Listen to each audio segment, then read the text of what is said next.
Trey Smith hurt his ankle. Kelly came in and did a nice job for him. But we'll see how it is as days go forward. Bolin Wallace hurt his lower back. Again, we'll just see how it goes this week. And then Noah got hit in the head. And so he'll go through the evaluations there. So we'll see how that goes. I thought both offense and defense did a great job. Special teams came through when we needed them. And we had a few penalties there that we got to clean up. Likewise, on the offensive side, we had some penalties there that we've got to take care of. Getting in crucial situations. One positive on that was the guys kept going, kept punching, and we were able to kind of smooth it out a little bit and get rid of some of the mistakes, and did a great job there.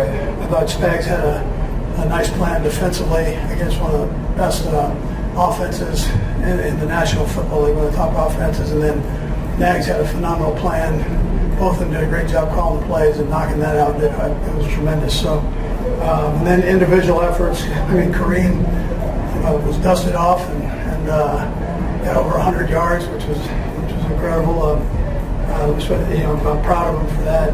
Rice, over 100 yards, 41 yards. 2-point conversion was huge there. Kelce had a big day with some big catches there. And then Pat was on fire for a 300-yard game. So Xavier, likewise, played his tail off out there. He had a little bit of a sore ankle, and he just battled through it. Did a nice job. And then defensively,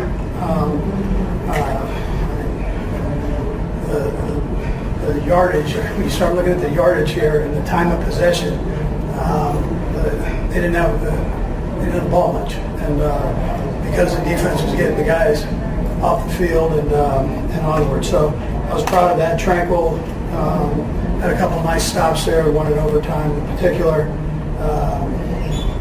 Anyway, all the 2 for 4 in the red zone. I mean, it goes on and on. 5 or 12 for third downs.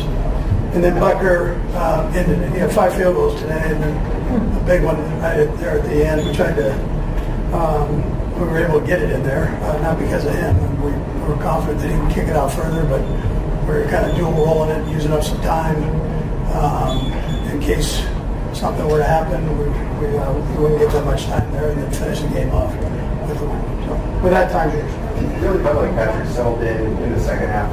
What do you think changed for him? Yeah, I mean, listen, he kept firing, which the great ones do. Nags dialed up some stuff, and I thought just right in his wheelhouse, and he did a great job with all that. And Joe, Blademeyer, and I mean, all the guys contributed on it, but our coordinator was on fire today, so he did a good job. How important is Reid Rice to what you want to do, especially when you're able to get in space? Yeah, he's real good. Yeah, he's a great player. They all are. I mean, they've all got potential to do great things. But listen, we're glad he's back, and he's big and he's strong, fast, all that stuff. Tough to bring down. He pushed through. He was tired there, so he pushed through, and I thought he did a nice job. It seemed like you committed more to the run this game. Kareem Hunt over 100 yards, as you mentioned. What does it say about your offensive effort? Yeah, I thought the line was controlling things there pretty good, and which was important. We were getting positive yards on first down, which was good. We ran a little bit on second down, likewise. And Coach Heck puts all that together. And that's his deal. So he did a great job schematically with it. They were dialed up, and the guys executed. What does it say about your defense to be able to shut them down 4 consecutive drives there? Yeah, that was great. That was great. And, helped win the game for us, right? And like I said, the part I liked the best was the support the guys gave each other. I thought that was important. Nobody flinched on it. It wasn't hanging their head. None of that wasn't happening. They came out and they played. And they did it when it counted. This was Jonathan Taylor's second worst output on the season. I guess just how important starting the game forward was just to make sure that you managed that run. He's a great player now. One of Wisconsin's finest right there. He's a heck of a football player. So our guys did a nice job of wrapping him up. You saw a couple of those where he bounces off, and then he's had quite a few of those this season and per game. So yards after the contact. So you've got to really focus on wrapping him up and getting him on the ground. I thought our guys did that and did it well. Coach, your team seemed to play with a few injuries today. They played through it. Rasheed Rice, Kareem Hunt. What does it say about the character of your team? They're not going to spot. Yeah, that's the part I appreciate as a coach the most. Just the attitude. It's a compliment to the players. It's a compliment to the coaches. The support from our building. Nobody has been hanging their head and going, "Oh no," it's over. That's not been the mentality within our building. So that's everybody. Everybody had a piece of it. And it carried over to the field. The city of Kansas City thrums with anticipation each fall, but this year the energy feels more precarious. An entire community holding its breath in the cold. The Chiefs' season, once full of certainty and swagger, now teeters on a knife's edge, and the nation's gaze lingers on the one man who has come to embody this franchise's resilience and flair, Travis Kelce. It's not just the statistics or the highlight reels that swirl endlessly through social feeds. It's the way he seems to command the drama, to draw every spotlight and every doubt and turn it into fuel. When the Chiefs dropped their now-famous clip of Kelce striding into the stadium, Jordan jacket sharp against a gray backdrop, the message was clear to everyone paying attention. Best in the biz. Not a boast, but a declaration, a rallying cry at a moment when the walls felt like they were closing in. The words echoed through Arrowhead, through living rooms across Missouri, to the minds of fans who have ridden every peak and valley these last years. This was not just about a game against the Colts, not merely about writing a 5-5 record. This was about belief, a stubborn, collective belief in Kelce's ability to turn the tide, to summon one more surge of magic when it mattered most.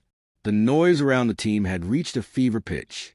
Critics questioned if the magic was gone, if age had finally caught up with the Chiefs' most trusted stars, if the league's defenses had finally solved their perennial puzzle.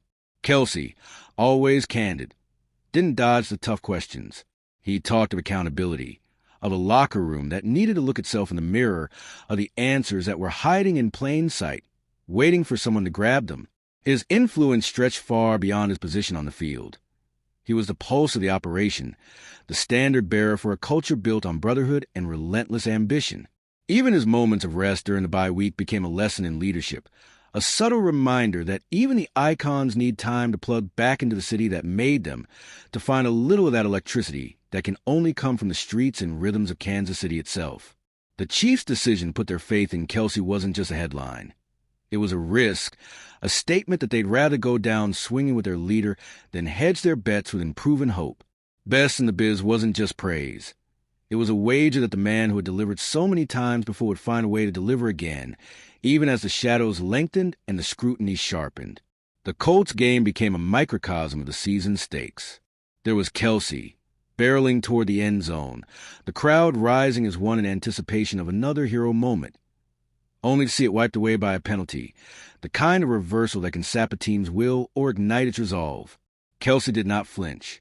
Instead, he gathered the offense, his voice steady but urgent, a leader reminding his teammates that the season's margin for error was gone. Selfishness had to go. Egos had to be checked at the door, because the only way forward was together. 7 games left and almost no room for mistakes.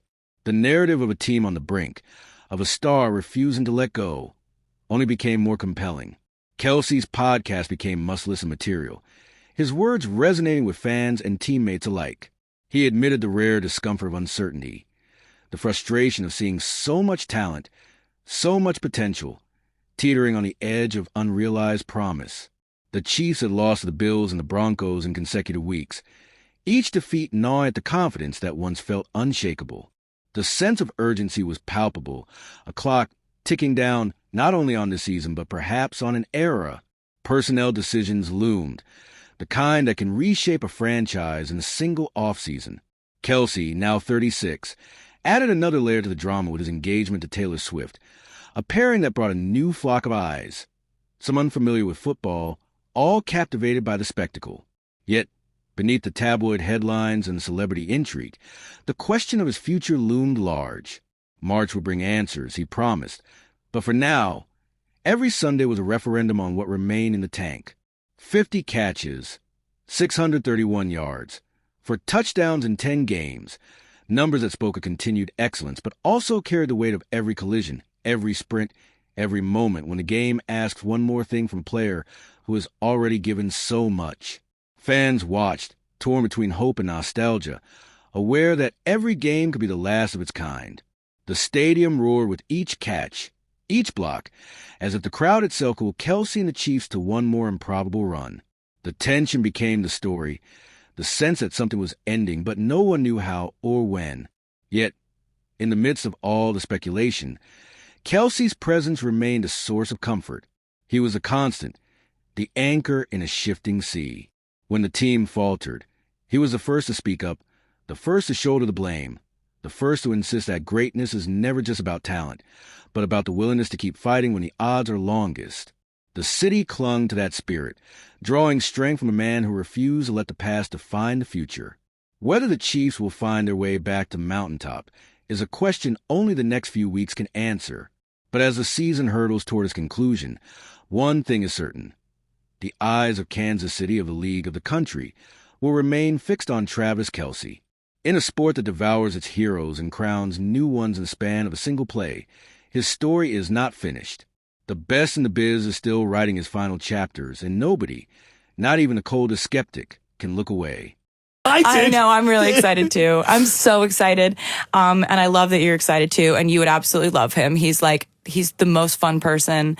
I'm sure at some point you guys will get to all hang out, but yes. I mean, he's a big, strong American football player.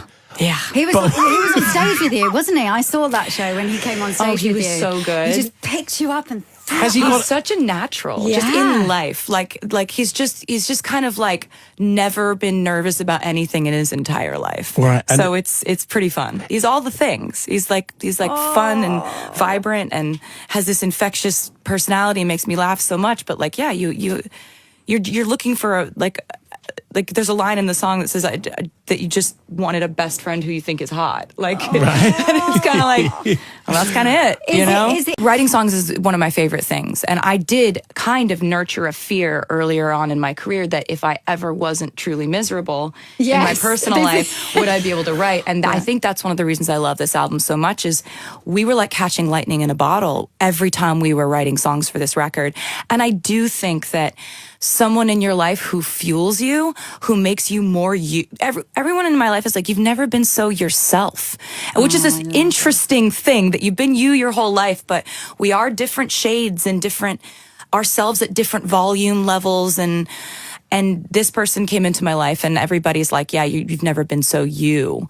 And I think that comes through in music. People who fuel you, they fuel every part of you and they make you walk taller and they make you present in a more vibrant way. And so hopefully that